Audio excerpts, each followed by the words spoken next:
Bismillahirrahmanirrahim. Assalamualaikum warahmatullahi wabarakatuh. Kami dari kelompok tanggung jawab negara akan mempresentasikan hasil kerja kelompok kami. Sebelum itu, kami akan memperkenalkan setiap anggota kelompok. Yang pertama saya Zain Muhammad Abdullah dengan NPM 363. Saya Isna Salsabila dengan NPM 369. Saya Wila Hubiastia dengan NPM 24137. Saya Hikmat Nur Fauzi dengan NPM 391. Saya Farhat Mawardi dengan NPM 24393.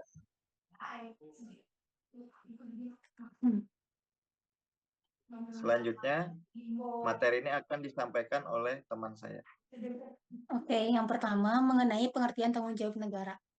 Jadi lahirnya konsep tanggung jawab negara dilatar belakangi oleh harapan bahwa tidak ada satu negara pun yang dapat melaksanakan kedaulatannya tanpa menghormati kedaulatan dari negara lain, serta menjaga ketertiban dan keamanan dunia internasional. Pada dasarnya, tanggung jawab negara adalah berbagai jenis kewajiban-kewajiban yang harus dilakukan oleh suatu negara kepada negara lainnya berdasarkan prinsip hukum internasional. Rosalind berpendapat bahwa hukum tentang tanggung jawab negara mengatur mengenai akuntabilitas pada suatu pelanggaran hukum internasional, di mana jika suatu negara melanggar kewajiban internasional, maka negara tersebut bertanggung jawab atas pelanggaran yang dilakukannya.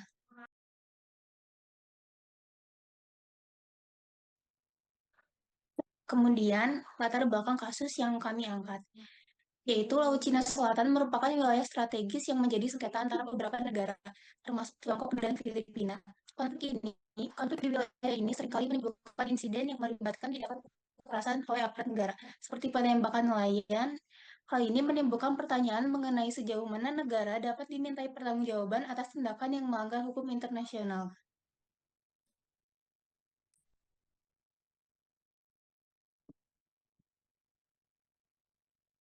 Analisa kasus. Dalam materi kali ini, kami mengambil kasus penembakan nelayan Tiongkok oleh militer Filipina. Mengapa kami mengangkat kasus ini? Karena pertama, perbuatannya melanggar hukum. Penembakan tersebut dapat dikategorikan sebagai perbuatan melanggar hukum internasional karena menimbulkan kerugian dan dilakukan di wilayah yang menjadi sengketa. Dua, atribusi kepada negara. Militer Filipina merupakan organ negara sehingga tindakannya dapat diatribusikan kepada negara Filipina. Tiga, pengecualian tidak berlaku. Tidak terdapat bukti bahwa tindakan tersebut dilakukan dalam rangka pembelaan diri atau dalam keadaan memaksa. Jenis tanggung jawab negara. 1. Delictual liability, tanggung jawab atas perbuatan melanggar hukum, seperti pelanggaran hak asasi manusia atau agresi militer. Yang kedua, contractual liability, tanggung jawab atas pelanggaran perjanjian internasional yang telah disepakati. Selanjutnya, ada beberapa mekanisme penyelesaian sengketa bagi negara yang merasa dirugikan dalam kasus ini. Yang pertama, melalui International Court of Justice dengan mengajukan gugatan atas pelanggaran hukum internasional, lalu melalui International Tribunal for the Law of the Sea dengan menyelesaikan sengketa maritim berdasarkan UNCLOS, lalu dengan penyelesaian secara pribadi melalui negosiasi, mediasi, atau arbitrase sesuai dengan piagam PBB.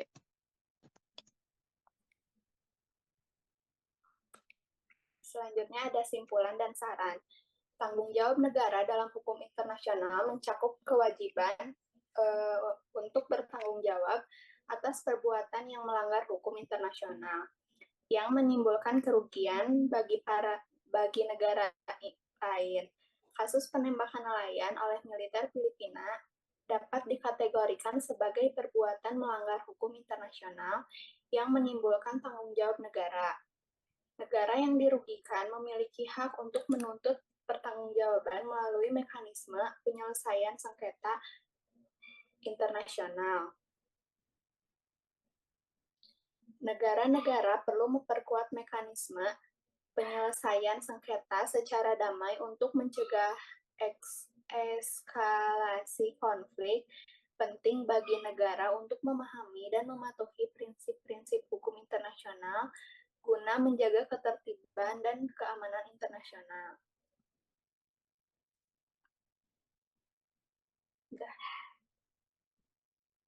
Selanjutnya, daftar pustaka dari literasi hukum, tanggung jawab negara dalam hukum internasional, pengertian jenis dan pengecualiannya diakses dari literasihukum.com. Kemudian Surjono Sukanto dan Sri Mamuji, penelitian hukum normatif, suatu tinjauan singkat, Raja Grafindo Persada, 2003.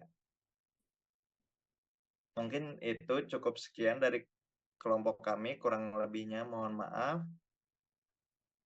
Waalaikumsalam Syukron, wassalamualaikum. warahmatullahi wabarakatuh. Wabarakatuh.